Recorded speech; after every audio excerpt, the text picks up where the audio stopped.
Hello বন্ধুরা, কেমন আছো তোমরা? আমি প্রকৃতি। আমার নতুন একটা ভিডিওতে তোমাদের সবাইকে স্বাগত।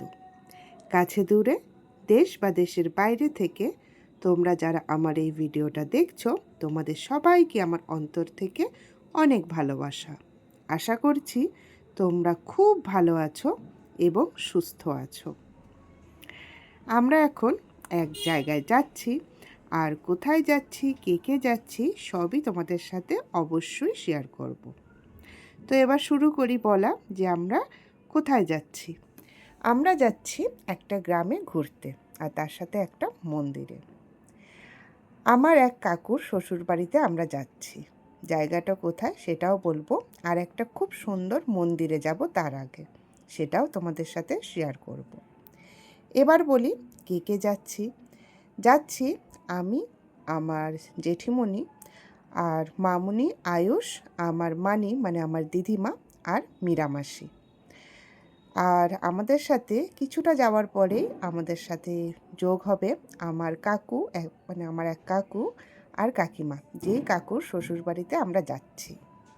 আর কোথায় যাচ্ছি সেটাও তোমাদেরকে বলি। বর্ধমানের যারা থাকো তারা হয়তো বুদবুদ নামটা চিনবে, আর যারা চেনো না তাদেরকে বলে দিই, বর্ধমানের একটা জায়গার নাম হলো বুদবুদ, আর সেই বুদবুদেরই একটা গ্রাম, সেই গ্রামের নাম হচ্ছে কসবা। সেই কসবা গ্রামে আমরা যাব। মেনলি আমরা যাচ্ছি মন্দির দেখতে, তারপরে যাব হচ্ছে সেই কাকুর শ্বশুরবাড়িতে। সবই তোমাদের সাথে এই ভিডিওতে শেয়ার করব। তো প্রথমে বর্ধমান ক্রস করলাম, তোমাদেরকে দেখালে আমি আশেপাশে, রাস্তার আশেপাশে যা যা ভিউ সেটা। তারপর আমাদের যাওয়ার পথে শুরু হয়েছে গ্রাম। আর দেখো চারপাশটা একদম সবুজে সবুজ, যেন কেউ সবুজ কার্পেট পেতে রেখেছে, তাই না? ভীষণ ভালো লাগে এই রকম সবুজ ক্ষেত দেখতে। শুধু আমার না, আমি জানি আমার সব বন্ধুদেরই ভালো লাগে। এই সবুজ ক্ষেতের দিকে তাকিয়ে থাকলে নাকি চোখের জন্য অনেক ভালো। তবে সেটা জানি না চোখের ভালো হবে কি হবে না। আমার দেখতে ভীষণ ভালো লাগে, তাই আমি এইভাবেই প্রাকৃতিক সৌন্দর্যটা উপভোগ করি। আসলে আমরা শহরে থাকতে থাকতে আমাদের মনটা মাঝে মাঝে ছুটে যায় গ্রামের দিকে, তাই না? মনটা একটু ভালোও হয়ে যায় এখানে আসলে। তাই আমরা আজকে সারাটা দিন গ্রামেই স্পেন্ড করব। আর কি করছি না করছি সবই তোমাদের সাথে অবশ্যই শেয়ার করব। তার সাথে তোমাদেরকে এই যে রাস্তায় যে যে প্রাকৃতিক সৌন্দর্যগুলো আমরা দেখছি, সেগুলো ভাবলাম যে তোমাদের সাথে একটু শেয়ার করি। বুদবুদ থেকে আমরা এখন যাচ্ছি কসবার দিকে। আর আমাদের সাথে আমার সেই কাকু কাকিমা, মানে যাদের কথা তোমাদেরকে বললাম, তারা কিন্তু আমাদের গাড়িতেই চলে এসেছে। ওরা বুদবুদেই ওয়েট করছিল আমাদের জন্য। তো এই যে কসবা যাওয়ার রাস্তাটা এত সুন্দর। আর এই যে দেখতে পাচ্ছ এটা হচ্ছে ক্যানেল। আমাদের এই ক্যানেলটাই কিন্তু আমাদের বাড়ির পেছনেও আছে। আর খুব সুন্দর জায়গাটা, তোমরা সেটা বুঝতেই পারছো দেখে। মানে এতটাই যে মনটা ভালো লাগছিল কি বলবো, মানে মনটা একদম শান্ত স্নিগ্ধ হয়ে গেছিল। আমরা এখন একটা মন্দিরের উদ্দেশ্যে যাচ্ছি, আর কোন মন্দির কার মন্দির সেটা তো তোমাদের সাথে অবশ্যই শেয়ার করব। আমরা এখন চলে এসেছি কসবাতে। আর কসবাতে সেদিন ছিল হাট। বেশ অনেক রকম তাজা তাজা সবজি কিন্তু আমরা এখানে দেখতে পেলাম। মনে হচ্ছিল ছুট্টে গাড়ি থেকে নেমে সবজিগুলো নিয়ে নিই। যদিও খুব একটা সবজি খেতে আমি পছন্দ করি না, কিন্তু তাও তাজা সবজিগুলো দেখতে কার না ভালো লাগে। আর আমার তো বাজার করতে ভীষণ ভালো লাগে, খাই আর না খাই, বাজার করতে আমি ভীষণ ভালোবাসি। তো এই যে আমরা এখন যাব হচ্ছে মন্দিরের উদ্দেশ্যে। তো চলো কোন মন্দির, কি মন্দির, কেমন দেখতে মন্দিরটা সবই তোমাদের সাথে শেয়ার করছি। আশা করছি ভিডিওটা তোমাদের ভালো লাগবে। তো চলে এসেছি আমরা এখন মন্দিরের কাছাকাছি। তো এই যে অনেকক্ষণ পর চলে আসলাম মন্দিরের জায়গাটাতে। আর আমাদের বাড়ির থেকে এই মন্দিরটা আসতে ওই 1.5 ঘন্টার কাছাকাছি লেগেছিল। খুব একটা দূর না, বুঝতেই পারছো। প্রাকৃতিক সৌন্দর্য দেখতে দেখতে চলে আসলাম।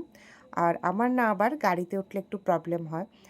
তো আজকে প্রবলেম হয়নি, তার কারণ হচ্ছে বেশি তো দূরত্ব নয়, আর এত সুন্দর হাওয়া দিচ্ছিল যে প্রবলেমই হয়নি। আর দেখো এই গাড়িটাতে করে আমরা এসেছি। এই যে গাড়িটাও তোমাদেরকে একটু দেখিয়ে নিলাম, আর মন্দিরের চারপাশটা একটু তোমাদেরকে দেখিয়ে নিই। কতটা সুন্দর তোমরা শুধু দেখো। আর আমরা যে মন্দিরটাতে এসেছি সেটা একবার বলে দিই তোমাদের, কোন মন্দির। এই মন্দিরটা হচ্ছে চাঁদ সদাগরের মন্দির। একদম ঠিক, চাঁদ সদাগর এই শিবটা পুজো করতেন। তো এখানে আশেপাশে আরও কিন্তু চাঁদ সদাগরের কিছু স্মৃতি আছে, তবে অতটা আমরা যাইনি, তার কারণ হচ্ছে সবারই মোটামুটি একটু পায়ের প্রবলেম আছে, একটু হাঁটতে হবে। তো যতটা পেরেছি ততটা আমরা ঘুরেছি, আর তোমাদের সাথে অবশ্যই শেয়ার করছি সেই জিনিসগুলো। এই যে মন্দিরটা দেখছো কত সুন্দর দূরে, আর একদম না গাছের ছাওয়াতে একদম মন্দিরটা। আর মানে বিশাল বড় বট গাছ, আর এই যে তোমরা দেখতে পাচ্ছ এগুলো কিন্তু বট গাছের ঝুড়িগুলো নামে না, সেই নেমে নেমে মাটির সাথে মিশে গিয়ে ওগুলোই এক একটা গাছের মতো হয়ে গেছে। দেখতে পাচ্ছ কত বড় বড় খাম্বা। তো এগুলো কিন্তু বাঁশ গাছ বলছি, সরি, বট গাছেরই ঝুড়ি, কিন্তু মনে হচ্ছে ওগুলোও মনে হয় এক একটা বট গাছ।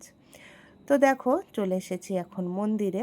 একদম শান্ত স্নিগ্ধ জায়গা, কোনো কোলাহল নেই, একদম শান্ত, মানে মনটা এসে এখানে একদম সবার শান্ত হবেই। তো আসার পরে আগে আমি ভিডিওটা করে নিলাম, তোমাদেরকে তো না দেখালে হবে না। আর এই গাছটা দেখো কত সুন্দর। এই গাছটা কিন্তু মানে পুরো মন্দিরটা ঘিরেই এর লতা পাতা ঝুড়ি যা আছে সেটা কিন্তু এই বড় গাছটা জুড়েই আছে। আর পুরো গাছের ছাওয়াতেই মন্দিরটা, তোমাদেরকে যেটা বললাম। তো চলো এবার ভেতরটা একটু তোমাদেরকে দেখাই।